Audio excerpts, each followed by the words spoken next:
Hi ನಮಸ್ತೆ friends, ಬೆಂಡೆಕಾಯಿ ಸಾಂಬಾರು ಹೇಗೆ ಮಾಡೋದು ಅಂತ ನೋಡ್ಕೊಳ್ಳೋಣ ಬನ್ನಿ. ನೋಡಿ ಏನು ಸಖತ್ತಾಗಿದೆ ಬೆಂಡೆಕಾಯಿ ಸಾಂಬಾರು ಮಾಡಿರೋದು. ಇದೇ ರೀತಿ ನೀವು ನೋಡ್ಕೊಂಡು ಬನ್ನಿ ಮಾಡೋದು.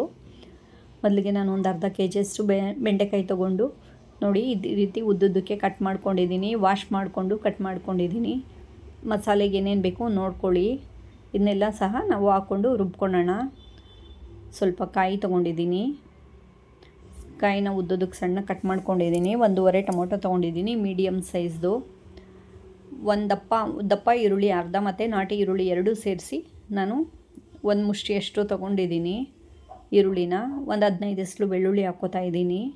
ಅದೇ ರೀತಿ ಒಂದು ಮುಷ್ಟಿಯಷ್ಟು ಕೊತ್ತಂಬರಿ ಹಾಕ್ಕೋತಾ ಇದ್ದೀನಿ.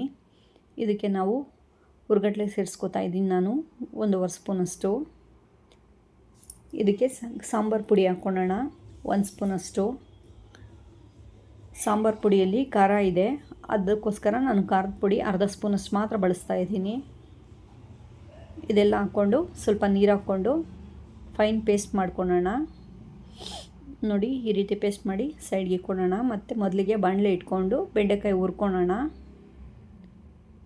ಬೆಂಡೆಕಾಯಿ ಬಾಣಲಿಗೆ ಹಾಕ್ಕೊಂಡು ಸ್ವಲ್ಪ ಎಣ್ಣೆ ಹಾಕಿ ಫ್ರೈ ಮಾಡ್ಕೊಳ್ಳೋಣ. ನೋಡಿ ಈ ರೀತಿ ಫ್ರೈ ಆದಾಗ ಸ್ವಲ್ಪ ಸಾಲ್ಟ್ ಹಾಕ್ಕೊಳ್ಳಿ. ಲೋಳೆ ಥರ ಬಿಟ್ಕೊಳುತ್ತಲ್ಲ, ಅದೆಲ್ಲ ಸ್ವಲ್ಪ ಕಡಿಮೆ ಆಗುತ್ತೆ. ಸಾಲ್ಟ್ ಸ್ವಲ್ಪ ಹಾಕ್ಕೊಂಡು ಚೆನ್ನಾಗಿ ಫ್ರೈ ಮಾಡ್ಕೊಳ್ಳೋಣ. ಇದು ಫ್ರೈ ಆಗಿದ ಕೂಡಲೇ ನೋಡಿ ಸಾಕು, ಇನ್ನೊಂದು ಸ್ವಲ್ಪ ಹೊತ್ತು ಫ್ರೈ ಮಾಡಿದ್ರೆ ನಾನು ಫ್ರೈ ಆಗಿದೆ. ಪಕ್ಕಕ್ಕೆ ಎತ್ತಿಕೊಂಡು ಅದೇ ಬಾಣಲೆಗೆ ಸ್ವಲ್ಪ ಎಣ್ಣೆ ಹಾಕ್ಕೊಂಡು ಒಗ್ಗರಣೆಗೆ ಹಾಕ್ಕೋತಾ ಇದ್ದೀನಿ ಸಾಂಬಾರಿಗೆ.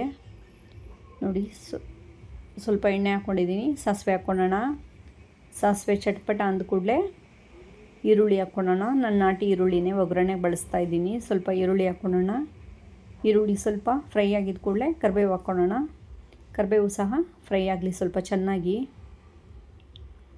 ನೋಡಿ ಈರುಳ್ಳಿ ಕರಿಬೇವು ಎಲ್ಲ ಫ್ರೈ ಆಗಿದೆ. ಈಗ ನಾವೇನು ರುಬ್ಕೊಂಡಿದ್ವಿ ಮಸಾಲೆನ ಅದನ್ನ ಹಾಕ್ಕೊಂಡು ಚೆನ್ನಾಗಿ ಸ್ವಲ್ಪ ಮಿಕ್ಸ್ ಮಾಡ್ಕೊಳ್ಳೋಣ. ಇದು ಸ್ವಲ್ಪ ಮಿಕ್ಸ್ ಆದಮೇಲೆ ಮಿಕ್ಸಿ ಬೌಲ್ಗೆ ಏನು ನೀರು ಖಾರ ಎಲ್ಲ ಇರುತ್ತಲ್ಲ ಅದೇ ಬೌಲ್ಗೆ ನೀರು ಹಾಕ್ಕೊಂಡು ಚೆನ್ನಾಗಿ ಮಿಕ್ಸ್ ಮಾಡಿಕೊಂಡು ಹಾಕ್ಕೊಳ್ಳೋಣ. ವೇಸ್ಟ್ ಮಾಡಬಾರ್ದಲ್ವ ಯಾವುದೂ, ಅದಕ್ಕೋಸ್ಕರ ಇದೆಲ್ಲ ಚೆನ್ನಾಗಿ ಒಂದು ಮಿಕ್ಸ್ ಕೊಟ್ಕೊಳ್ಳೋಣ.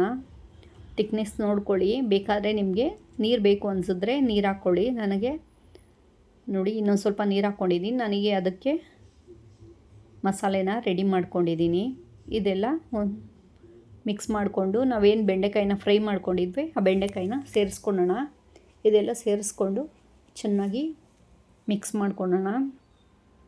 ಮಿಕ್ಸ್ ಮಾಡಿಕೊಂಡು ಒಂದು 10-15 ನಿಮಿಷ ಬೇಯಲಿ ಅದು. ಇದಕ್ಕೆ ಸಾಲ್ಟ್ ಎಷ್ಟು ಬೇಕೋ ಅಷ್ಟು ನೋಡಿಕೊಂಡು ಸಾಲ್ಟ್ ಹಾಕ್ಕೊಳ್ಳಿ. ನೋಡಿ ಚೆನ್ನಾಗಿ ಕುದೀತಾ ಇದೆ. ಬೆಂಡೆಕಾಯಿ ಆಲ್ಮೋಸ್ಟ್ ನಾವು ಫ್ರೈ ಮಾಡಿರ್ತೀವಲ್ಲ, ಅಷ್ಟೊಂದು ಏನು ಜಾಸ್ತಿ ಹೊತ್ತೇನು ಬೇಯಿಸೋ ಅವಶ್ಯಕತೆ ಇಲ್ಲ. ನೋಡಿ ಇನ್ನೊಂದು ಸ್ವಲ್ಪ ಮಿಕ್ಸ್ ಮಾಡಿಕೊಂಡು ಇನ್ನೊಂದು ಕುದಿ ಕೊಡಿಸ್ಕೊಳ್ಳೋಣ. ನೋಡಿ ಆಲ್ಮೋಸ್ಟ್ ರೆಡಿ ಆಗಿದೆ. ರೆಡಿ ಬೆಂಡೆಕಾಯಿ ಸಾಂಬಾರು. ಎಷ್ಟು ಈಸಿಯಾಗಿ ಮಾಡ್ಕೊಬೋದು. ಟ್ರೈ ಮಾಡಿ. ಬಾಯ್.